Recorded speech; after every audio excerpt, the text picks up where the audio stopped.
do you guys think is more important to landing your backflip?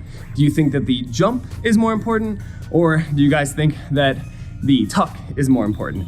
Because I know what I think. Let me know in the comments down below.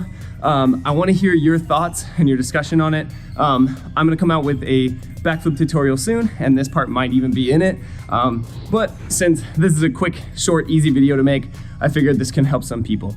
I personally think that the tuck is a lot more important than the jump.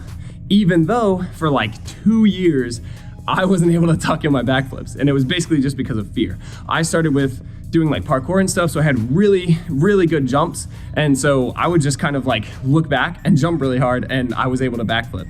I still used a lot of core, but it was just like keeping my core tense. Whereas once I learned how to tuck, I was able to do backflips at any height, even extremely low. And then it also allowed me to get more height in my backflips, because then I could set a little more upwards and then tuck and then come out of it. That's kind of how most people would see like a backflip or a back tuck.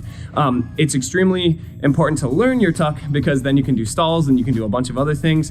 Whereas if you just stay open, then you're gonna be stuck kind of on the whip realm of like tricks, which is not a bad thing to do, but you want control in your backflips, right? What's more important than both of those, in my opinion, is the arm swing. If you guys don't swing your arms, then you're not getting enough rotation. Your arm swing starts your rotation, and then the tensing or the jumping or the tucking is what actually accelerates that rotation. So the arm swing starts the rotation, then you accelerate it by jumping or tensing or jumping and tucking.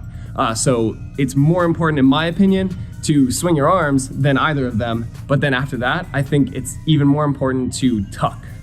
Of course, there's always caveats to everything, and doing a backflip with like your hands in your pockets or swinging backwards like a Russian backflip or something are valid statements of like, oh, well, you don't need the arm swing, but you still need some swing to get the rotation going. For those, you really like throw your head back a lot. Either way, you have to get some kind of motion backwards going and then accelerate it. Also, if you're doing a round off, then the rotation obviously comes from the round off or back handspring or setup move that you do before.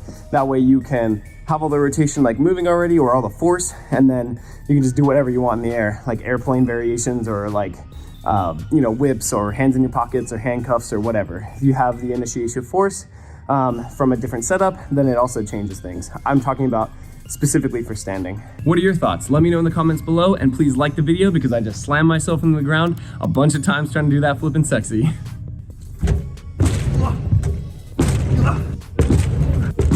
What do you guys think? What do you guys think? What do you guys think?